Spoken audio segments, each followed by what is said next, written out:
कांग्रेस के लिए ऐतिहासिक दिन है, ऐतिहासिक क्षण है कि कांग्रेस का 85वां राष्ट्रीय अधिवेशन होने जा रहा है। विशेष तौर पे छत्तीसगढ़ कांग्रेस के लिए तो अभिभूत करने वाला पल है कि देश भर के कांग्रेस के लोग यहाँ पे आ रहे हैं। हम लोगों को उनकी मेज़बानी का अवसर मिला है।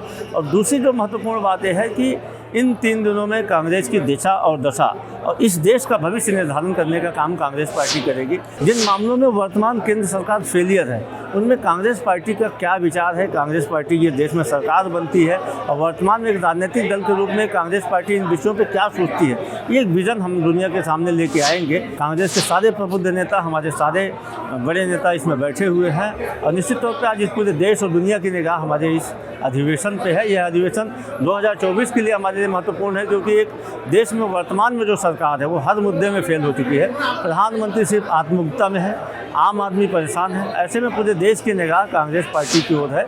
हम माननीय खड़गे जी के अध्यक्ष बनने के बाद ये पहली बैठक है और राष्ट्रीय अधिवेशन को लेकर जिन विषयों पर चर्चा होनी है, स्टीयरिंग कमेटी के निर्णय के बाद सब्जेक्ट कमेटी की बैठक होगी और कल जो महाधिवेशन का जो दिन है उस पर सामान्य सभा में भी चर्चा की जाएगी और जो देश के हालात हैं उसके संदर्भ में विस्तृत कार्य योजना बनेगी और भविष्य को तय करने वाली बैठक है। राष्ट्रीय अधिवेशन एक छत्तीसगढ़ के गौरव की बात है। एक शानदार तैयारी, मल्लिकार्जुन खड़गे की अध्यक्षता में पहला राष्ट्रीय अधिवेशन हो रहा है तो कहीं ना कहीं भारतीय जनता पार्टी में लगातार बौखलाहट है। पहले हमारे कांग्रेस के नेताओं पे उन पे छापे मारे गए। कल हमने देखा कि पवन खेड़ा जी को भी किस प्रकार से रोका गया। कहीं ना कहीं माननीय सर्वोच्च न्यायालय द्वारा हमें रिलीफ मिली। तो जिस प्रकार से लोकतंत्र का गला घोटने का, राष्ट्रीय अधिवेशन को डिस्टर्ब करने का प्रयास किया जा रहा है, ये आपत्तिजनक है और ये लोकतंत्र में कतई स्वीकार्य नहीं है। छत्तीसगढ़ की बहुत गौरव की बात है। इसके पहले 1960 में जवाहरलाल नेहरू और बड़े बड़े नेता यहाँ एकत्रित हुए थे। उसके काफ़ी सालों के बाद एक छत्तीसगढ़ के लिए गौरव का विषय है। यहाँ के जितने कार्यकर्ता है, हमारे कांग्रेस के नेता है, उसमें एक शानदार उत्साह है। चाहे AICC के मेंबर्स हों, पत्रकार बंधु हों, पूरे देश की आज महाकुंभ यहाँ लगा हुआ है। हमें पूरा विश्वास है कि उदयपुर के चिंतन शिविर के बाद एक रोड मैप, एक ब्लूप्रिंट, एक पूरी कार्य योजना लेके हम पूरे सरकार के साथ लड़ेंगे।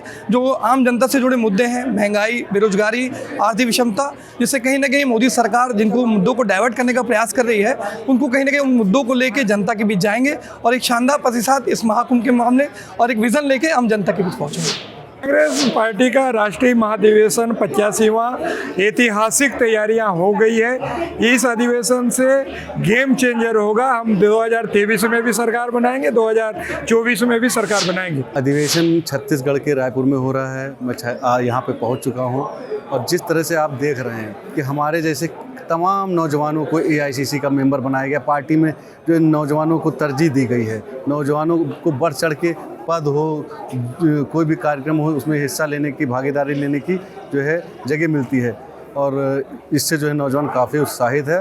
और आने वाले समय में जो है 2024 में जो है नौजवान एक तरफा कांग्रेस पार्टी के साथ जो है मिलकर राहुल गांधी जी को प्रधानमंत्री बनाने का। आज जितना परेशान युवा है देश में उतना कोई परेशान नहीं, क्योंकि मोदी जी ने कहा था कि 2 करोड़ हर साल नौकरियां देंगे, लेकिन नौकरियां मिलने को तो छोड़ दीजिए, यहाँ पर युवाओं की जो है कोविड के बाद से रोजगार चला गया है। हमारे नेता राहुल गांधी जी जब से भारत जोड़ो यात्रा का मूवमेंट किए हैं, उस यात्रा के बाद से लगातार युवा एक तरफा कांग्रेस पार्टी के साथ जुड़ रहा है। आपने देखा होगा अभी बहुत बड़ी घटना उत्तराखंड में हुई है, किस तरह से वहाँ पे उत्तराखंड में जो है भाजपा सरकार ने युवाओं पे लाठियाँ चलाई हैं। राहुल जी की भारत जोड़ो यात्रा से जो देश को उन्होंने जागृत किया है और जो अगले कई सालों का एजेंडा सेट किया है पॉलिटिकल, और उसके बाद ये कांग्रेस का राष्ट्रीय अधिवेशन, ये इस देश के लिए मील का पत्थर साबित होने जा रहा है। क्योंकि अब इस देश में झूठे सब्जबागों की बदौलत सत्ता पाने का जो तरीका अपना रखा है दिल्ली की सरकार ने, अब वो नहीं चलने वाला।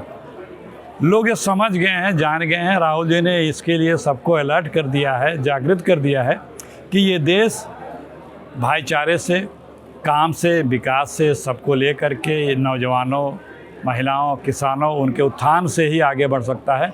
और इस बात को पब्लिक भी समझ गई है।